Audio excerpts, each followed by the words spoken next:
خصوصی سرمایہ کاری سہولت کونسل نے دہائیوں سے نظر انداز مائننگ سیکٹر کے فروغ کے لیے اقدامات کا آغاز کر دیا ہے۔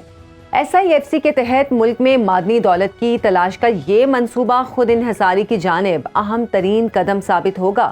اسلام آباد سے اس حوالے سے دیکھتے ہیں ہیڈ آف ڈیفنس ڈیسک محمد عمران کی رپورٹ۔ پاکستان معدنی وسائل سے مالا مال ملک، معدنیات کی ترقی کے لیے مطلوبہ استعداد کار نہ ہونا بڑی رکاوٹ۔ SIFC کا مربوط حکمت عملی کے ساتھ آگے بڑھنے کا فیصلہ۔ پاکستان معدنیات کی دولت سے مالا مال ملک ہے، لیکن معدنیات کی تلاش کا شعبہ ہمیشہ سے نظر انداز رہا ہے۔ سروسز اور تحقیقاتی سٹڈیز میں یہ بات سامنے آئی ہے کہ پاکستان میں سونے، تانبے، کوئلے، pink salt, marble, gypsum, chromite اور آئرن سمیت دیگر معدنیات کے وسیع ذخائر موجود ہیں۔ پاکستان کے پاس مطلوبہ مشینری سمیت دیگر انفراسٹرکچر نہ ہونے کے باعث پاکستان تاحال ان وسائل سے استفادہ نہیں کر سکا۔ اب SIFC کے ذریعے ایک ٹھوس نظام کے تحت ملک کے مختلف علاقوں سے معدنیات کو نکالنے کا فیصلہ کیا گیا ہے۔ معدنیات کے حوالے سے بلوچستان ہمیشہ سے توجہ کا مرکز رہا ہے۔ بلوچستان میں تانبے اور سونے کے وسیع ذخائر موجود ہیں اور ذخائر کی کانوں سے کم 40 سال تک استفادہ کیا جا سکتا ہے۔ یہاں سب سے زیادہ اہمیت کا حامل منصوبہ ریکوڈک ہے، جہاں سونے اور تانبے کے بڑے ذخائر موجود ہیں۔ دسمبر 2022 میں ریکوڈک منصوبے کی اثر نو منصوبہ بندی کی گئی اور مختلف مراحل میں یہاں سے تانبا اور سونا نکالا جائے گا۔ 50% کی مالک بیرک گولڈ کمپنی، 25% کی بلوچستان حکومت، جبکہ 25% حصہ وفاقی حکومت کا ہوگا۔ تانبے کی پیداوار کا پہلا فیز 2027 تک مکمل ہو جائے گا اور تانبے کی پہلی پیداوار 2028 تک آ جائے گی۔ SIFC کا یہ اقدام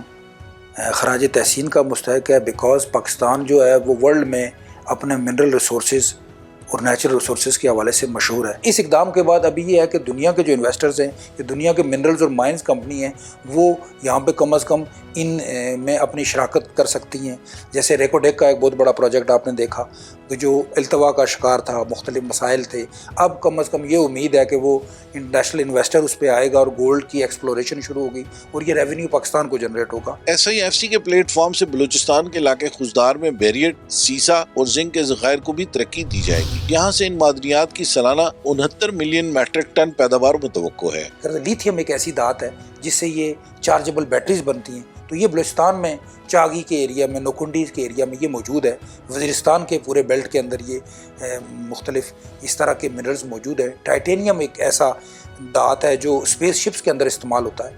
یہ سونے سے بھی کئی گنا زیادہ یہ اس طرح کے امپورٹنٹ منرلز ہیں جو بلوچستان کے اور KPK کے جو وزیرستان، شمالی وزیرستان، جنوبی وزیرستان، اس پٹی میں، وانا کی پٹی میں موجود ہے۔ چاگی کو گوادر سے ملانے کے لیے ریل ٹریک کے ساتھ کیریج وے بھی بنائی جائے گی۔ صوبہ پنجاب کا علاقہ چنیوڑ خام لوہے کے ذخائر کے حوالے سے جانا جاتا ہے۔ توقع ہے کہ یہاں 250 ملین ٹن آئرن اور موجود ہے۔ دوسری جانب 2025 تک پاکستان کی سٹیل کی طلب میں 30% اضافے کا امکان ہے اور سالانہ درآمد $2.5 بلین تک پہنچ جائے گی۔ پنک سالٹ کی ترقی اور برآمدات کے فروغ کے لیے بھی امریکی کمپنی کے ساتھ $200 ملین معاہدہ طے پا گیا ہے۔ پاکستان میں پنک سالٹ کی سالانہ پیداواری صلاحیت 1.5 لاکھ ٹن ہے۔ پاکستان سمیت دنیا میں ہر سال سوڈیم سلفیٹ کی طلب میں بھی 7% اضافہ ہو رہا ہے۔ SIFC کی پلیٹ فارم سے اس کی تلاش پر بھی کام شروع کیا جائے گا۔ بلا شبہ پاکستان میں معدنیات کے ذخائر کی ترقی کا یہ منصوبہ خود انحصاری کی جانب اہم ترین قدم ہے۔ اس سے نہ صرف درآمدات کے بوجھ سے نجات ملے گی بلکہ برآمدات کے ذریعے کثیر زر مبادلہ بھی حاصل ہو سکے گا۔